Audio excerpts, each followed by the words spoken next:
بسم الله الرحمن الرحيم، ان شاء الله كامل تكونوا بألف خير وصحة وعافية. جيتكم اليوم في فيديو خفيف ظريف على واحدة تزيين هكذا بالشيكولا، تزيين بسيط جدا يعني بأقل التكاليف.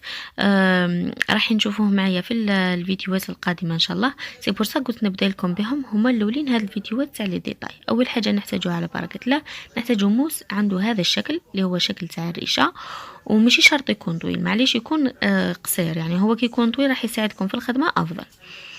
وانا على كل حال راح نستعمل غير الطرف الفوقاني من الموس تاعي كما راكم تشوفوا معايا هنا. اول حاجه نذوبوا الشيكولا، اي شيكولا عندكم سواء لينت ولا دادا ولا اي حاجه يعني عندكم. انا لهنا استعملت لينت ذوق الشيكولا، ونهز هكذا الشيكولا. نتوما حاولوا تخليوا الشيكولا حتى تبقى، حتى تعود راحه تحكم روحها شويه، يعني ما تبقاش جاريه هكا.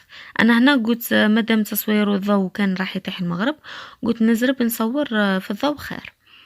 شوفوا غير ندير لها شويه تاع شيكولا، ومن بعد نحطها على ورق الزبده. لازم تكونوا مديرين ورق الزبده سينو تلزق لكم، سورتو با حاجه تاع حديد باسكو راح تلزق. وتحطوها على الورق الزبده هكذا الموس تاعكم كيما نقولوا كشغل حطيتوها على الطابله، ومن بعد تهزوه شويه وتجبدوه، راح يعطيكم الشكل تاع الريشه، يعطيكم هذيك الورقه اللي جاي، هذه المطرق اللي جاي من تحت. الا ما عطاه لكمش ديروا هكذا كما شفتوني انا درت في الفيديو.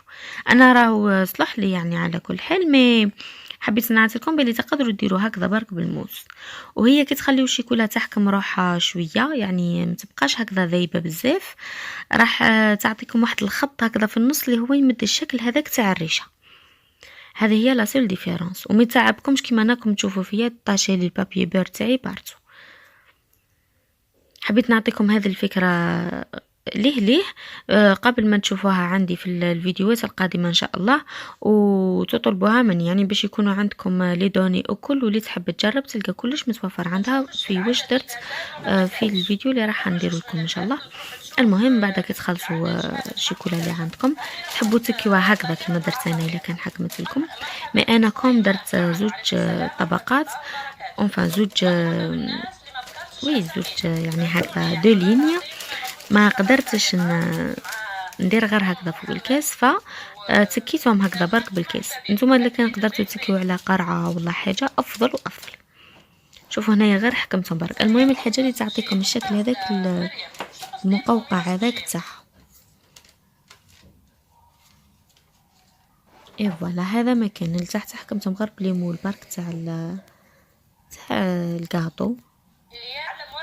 سيتو هذا مكان تخليوها حتى تنتج، قلت راح تعطيكم هذا الشكل كما راكم تشوفوا فيه، شكل يعني هكذا طالع. وتقدروا ديكوري بيه بزاف حوايج من الحلويات والتحليات ولي ديسير وكاطو، يعني فريمون بزاف حوايج. وراح ان شاء الله كل مره نعطيكم فكره مختلفه. فقط حبيت نبدا لكم فكره هذه بسيطه جدا، يعني باقل تكاليف ما تكسروش فيها راسكم المره. نعطيكم في اخر الفيديو انا كيفاش استعملت هذا الريشات. ان شاء الله يكون هذا الفيديو خفيف عليكم، واستنوني في الفيديو اللي بعد هذا ان شاء الله اليوم ثاني. ونتمنى لكم يوم طيب ونهار سعيد، ونتهلاو في رواحكم وسلام.